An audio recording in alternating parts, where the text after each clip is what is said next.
Alright guys, welcome to the Thomann YouTube channel. We are actually at GuitCon, which you've probably heard about, and it's a very interesting thingy going on right now. Tons of YouTubers, really cool guys, and a really special one, Robert Keeley. I mean, I'm excited to be here. Extraordinary. Last time I was in Germany was 1988.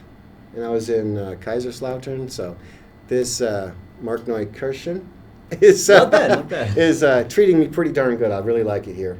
Really have you enjoy it. So I'm glad to be doing videos. Is this for Thomann? This is absolutely this is for great. Thomann. So yeah. I'm so pleased. And we have a couple of pedals to talk about. And actually, I just asked Robert a few minutes ago, like, are you cool with making, like a kind of a hybrid video, a little bit chit-chat about the company and, how it developed over the years. And, of course, some new pedals as well, because we got a couple new ones on here. Everybody is interested in, and I'm all excited. So please, take it over. Well, so the pedal company started in 2001. And for the first, I don't know, maybe 8 years of the company, 10 years of the company, we focused on either the modifications to pedals or to the Keeley compressor, maybe the katana boost, and a couple simple effects. Yeah.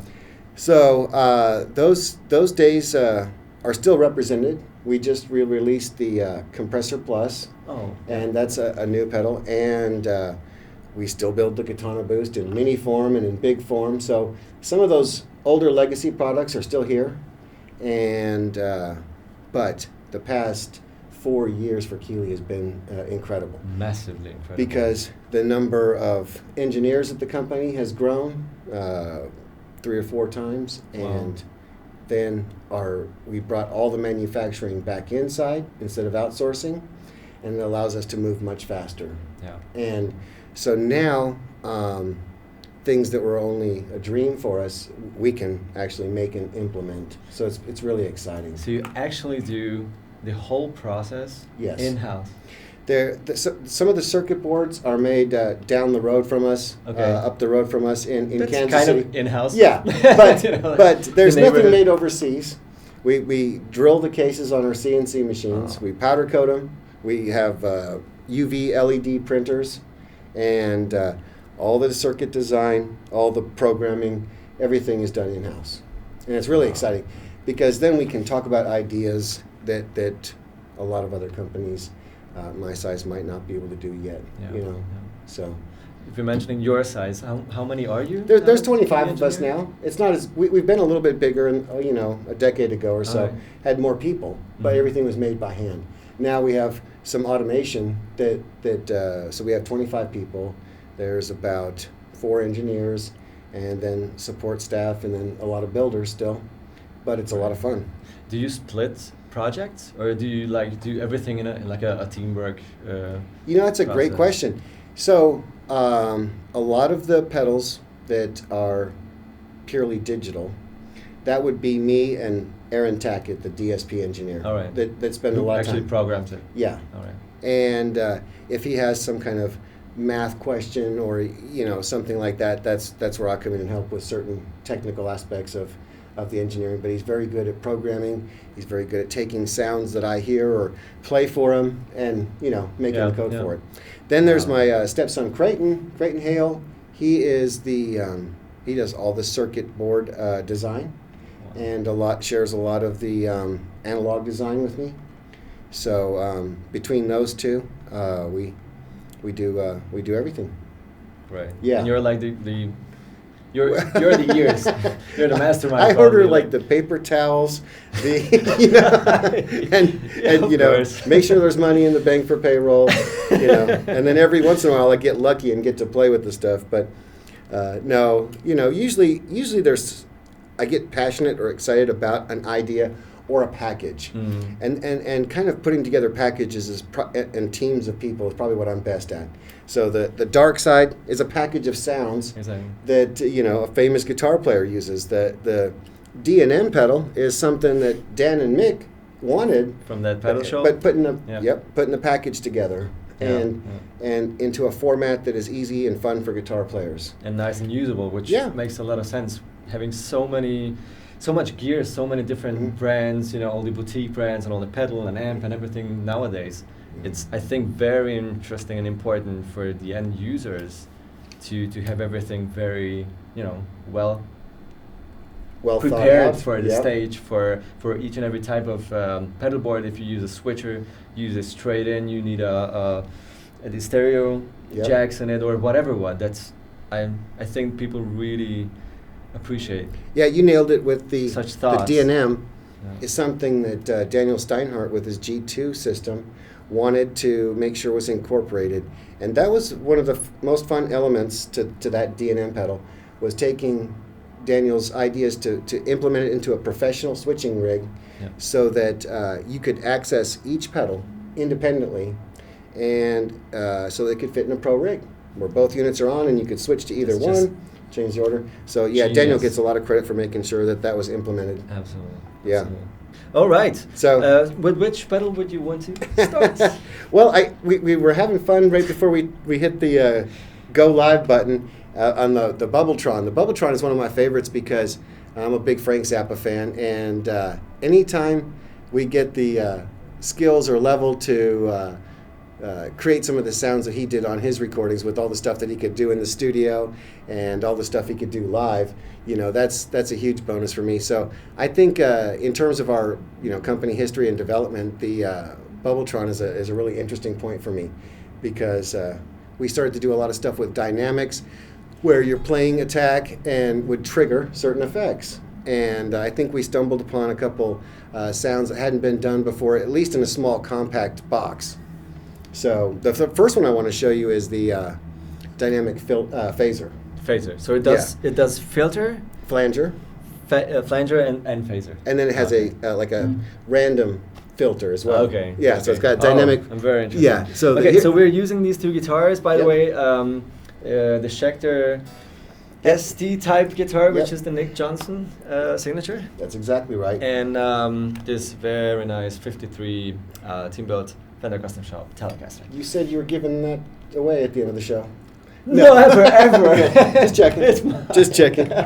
So we have the mini valve, the Vox MV50. 50, yeah. And this is the one that has a little bit of gain. No, this is the clean one. It's a clean one. Actually, if you crank it breaks up a little bit. We are around on the edge now. Yeah. So if we just turn it on. Actually, instead of using a cabinet with a mic, we are using the 2-note Torpedo Studio IR loader, which is a very nice unit. It does it all. If you don't want to have like 120, 30 dBs going on, it's a nice tool to use. So that's that. Let's check the amp without a pedal first, right? Yep, without a pedal first.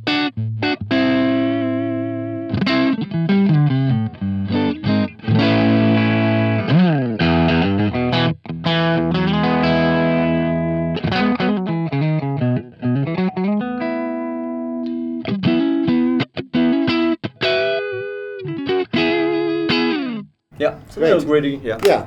So the way the Bubbletron acts is you need to set the sensitivity to your guitar pickups, and then you have a depth control that controls how deep or profound the effect is on your playing. There's also on this particular one a rate control, because there's a manual phaser that oscillates, and then you have the dynamic one that plays with your pick attack. So here we go.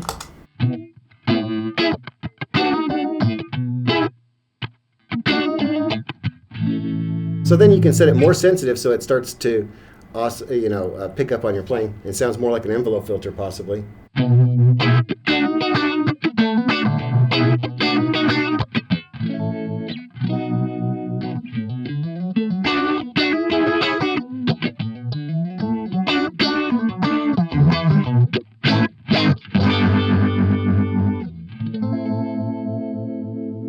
Yeah, perfect. Very nice. There's also a crazy sounding dynamic flanger one that we were playing with. Yeah, that was the one, the funky one. Yeah, it's got some crazy sounds in it.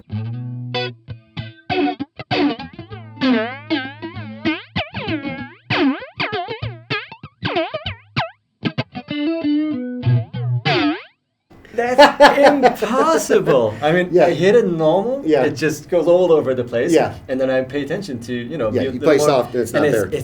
It's clear. Yeah.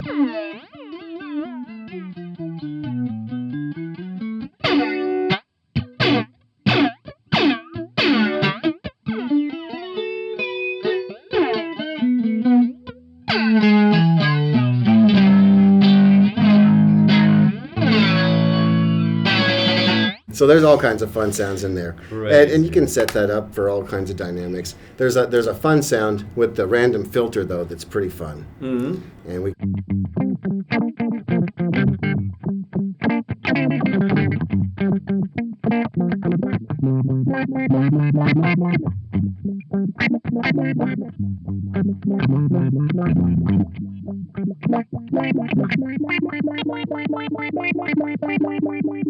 This sensitivity control is kind of like a notch filter. So if you play some chords, then you get some very warm filtering. It's almost you can do some synth stuff if you had some drive with it. You know, what I mean, if we added some little bit of drive to it.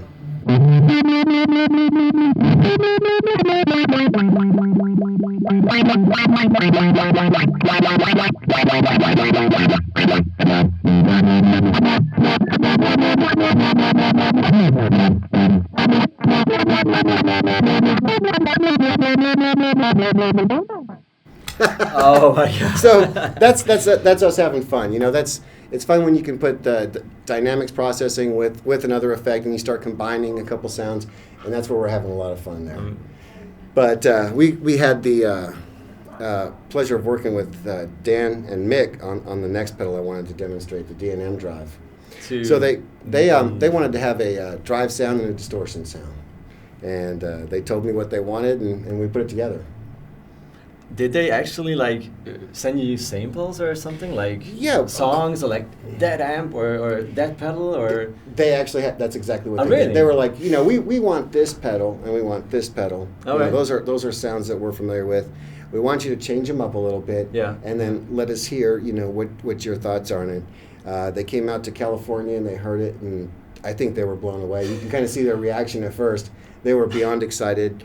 And we made a couple little tuning type things, added the switching system. Yeah, and that's pretty much how that. It makes a perfect sense to have two totally different voice sides. Like the Bull side is the warm, mid-rangey, soft clipping one, and the drive side, dance side, is more of the in-your-face, straight, clear, open distortion sound. Yeah, and you can flip the order, which is great.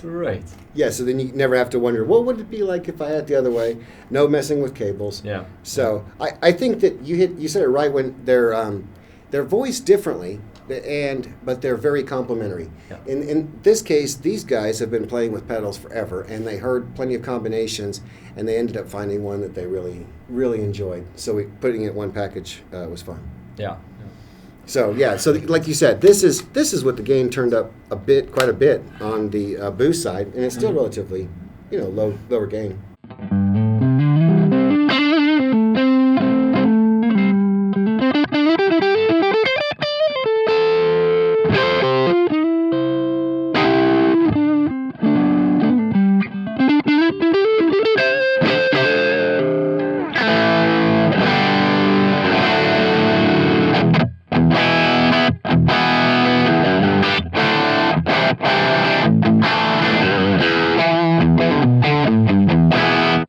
It is super low gain, but it's so percussive. Yeah. Even though it has so much mid-range, it's very, very reactive, very fast. Yeah, you know, the way that the bass is shaped in this circuit keeps it punchy. I also like the way that when you start to play notes together, they really sound good together. Yeah. So that's exactly why I wanted to have you to explaining these stuff, because I just hear what I hear, but I cannot really, you know, like deeply define and explain what I like about it. But it's not at all cutting your bass on what you would expect, like from well-known mid-rangey overdrives you know, from the past. It doesn't do that at all. Right. It's way more balanced. Yep. But you have this nice and warm push. Yep. That's fun about that circuit. Very nice. Yeah. Let me just see how it cleans up.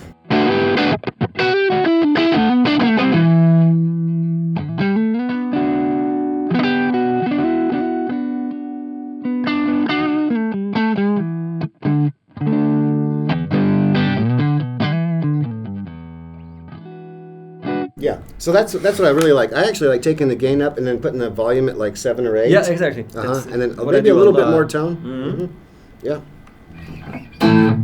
That's my rock sound. Bridge pickup. Yes. Yeah. So.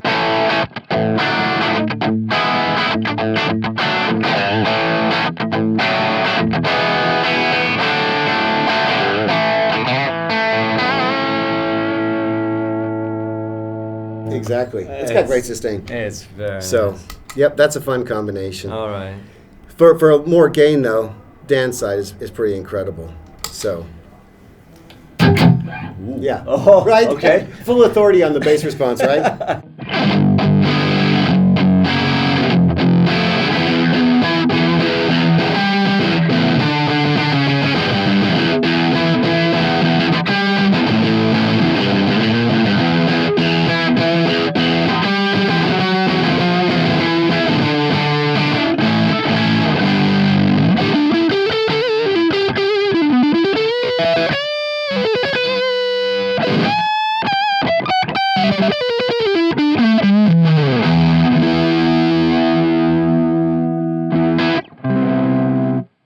Same way? Yeah.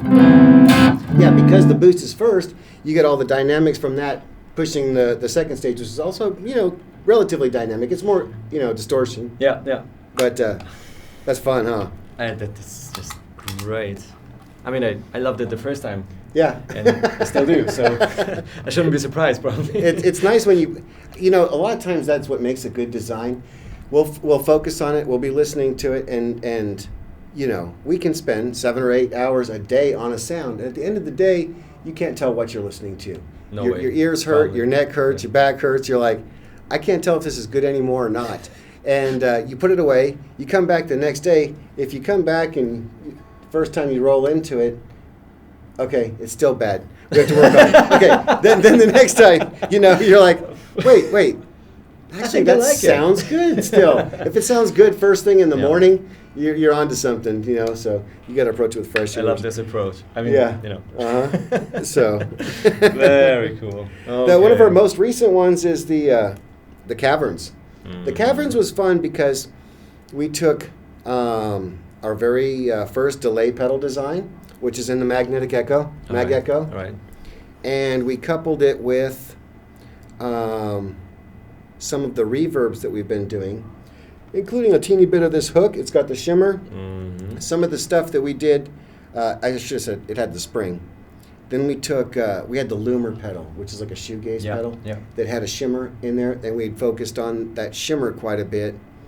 We decided to use that shimmer in here, and then Aaron had come up with this modulated reverb, which might not sound that exciting, except once you get to play with it, you realize it's pretty much like a synth pad, and it sounds really good. So when you start to combine stuff, it really is fun. So this is designed to be a chorus modulated, a pitch modulated delay, so you can add that in if you want to. Then with this other modulated stuff, you can get some really spacey, cavernous sounds. Oh yeah. So I wonder why it's called. Yeah, exactly. We're trying to tie in design, concept, and name. And delay-wise, was it like was your goal some sort of delay sound, like Sure. tape delay, digital, or Yeah, it is a tape delay. It is. And so Okay.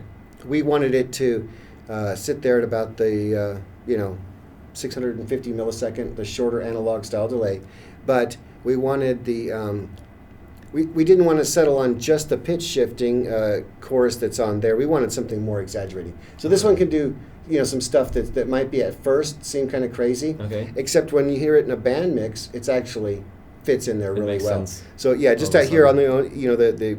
the modulation might sound a little crazy, but we found we did a bunch of videos and stuff with it, and in a band mix it sounds really good. So Very you can do nice. some fun stuff. So let's check it out. Okay. So here's with the modulation off.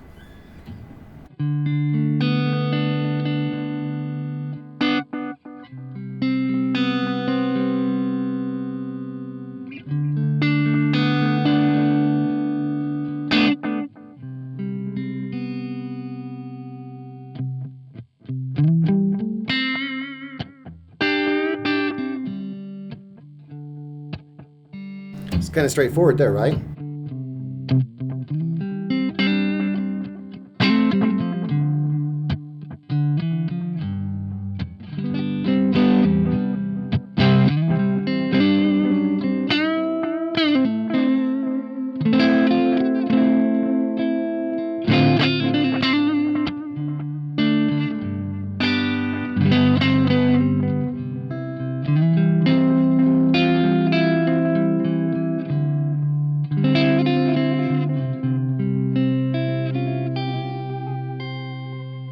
nice.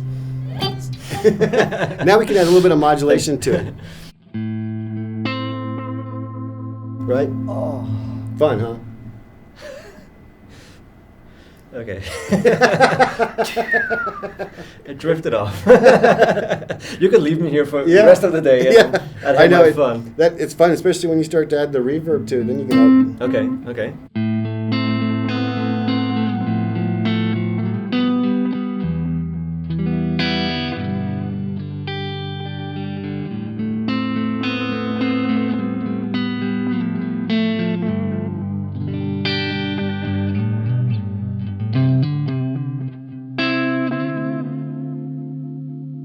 That's great, huh? So let's add a little bit of just regular spring reverb to it now, and see what you think here. There we go. You're killing me, Robert. Yeah, it gets fun with this one.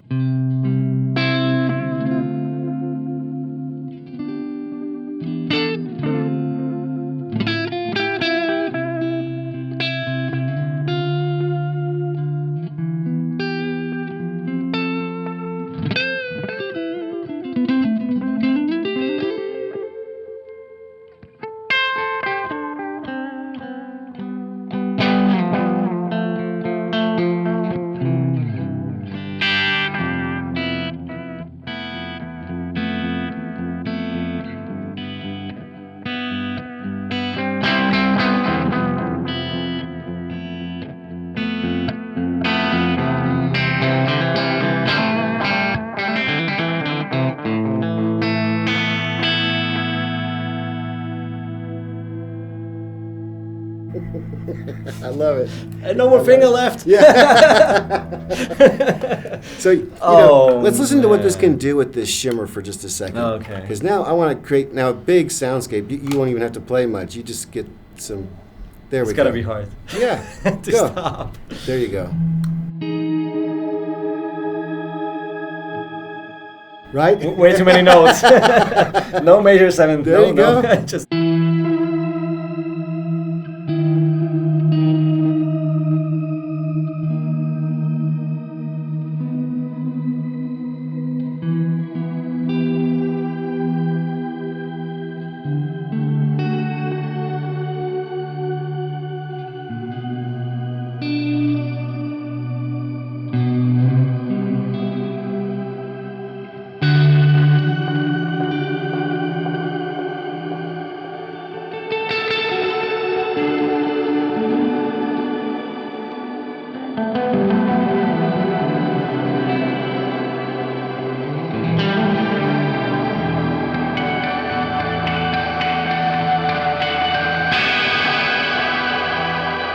Isn't that great? One other one is this modulated one. Now this is not so much shimmer, but it also sets up a nice soft pad. That's on the reverb. Yeah. The modulation. Yeah. All right. So okay. We just listened to shimmer. Yeah. So now I want you to hear the modulated Okay. one. Not the shimmer part, but there's a lot more going on now in the trails. Oh yeah. Yeah. Oh yeah. That's kind of fun. Because the right side, the delay side, it does the saturating thingy. Yep, it sure does. And then it just swims around. Like So that sounded pretty a little cool. bit three-dimensional. That's like Yeah. I don't know, multiple dimensional. That's great, huh? Oh my God. So that's what we've been doing. We've been having a lot of fun, a lot of design work, both in the analog world, digital world, and then combining them. And this combination, I think, is something that became sort of a profile or like the face yeah, of Keeley. In my eyes, I think that's a great way of find saying it. that's a very, very unique approach, even though it's not like a first thing that such things happen. But if you use this in a creative way, I think this really creates kind of a unique face. And you got me. I'm sold, huh? I'm sold. The profile with blending the analog and the digital has really worked for us because we got to first use it in the Monterey and now in the dark side, in the Caverns now. And to me, I see it as a way of putting together pieces for players because not everything is digital, not everything's analog. Yeah. So if I can combine these two platforms and like you said, create a profile that's both analog and digital where they need to be, then you got great tone. So. Oh my God! All right, guys. I need some time to clean up the mess in my head. But oh my God, this was very informative, very nice, Great. and I'm super happy that you took some time for us. Yeah, that's great. And I wish you all the best, Robert. I think you can pick up all these things at Thomann as well. Yeah. That's very dangerous because I have them all like every day in front of me. And if you guys don't want to miss out any new stuff coming up, we just have like every week at least a guitar related video coming every Thursday. And while we're here, it could happen that we're even faster and more productive than that. Yeah. So if you don't want to miss any of those, please just subscribe button. Please do check out Robert's channel. How will people find you on YouTube? Keeley Engineering, Robert Keeley? It is. They could do robertkeeley.com. Mm-hmm. And you'll find all your information and everything, what you want to know. If you have questions to Robert, or just pedal related, just please comment. Feel free to do that. We read each and every one of them, or at least we try to do that, and we get back to you. And see you soon, guys. Yep. Robert Thanks. Keeley. How See you cool guys. is that? Thank you very much. You bet, man. Cheers, guys. Great.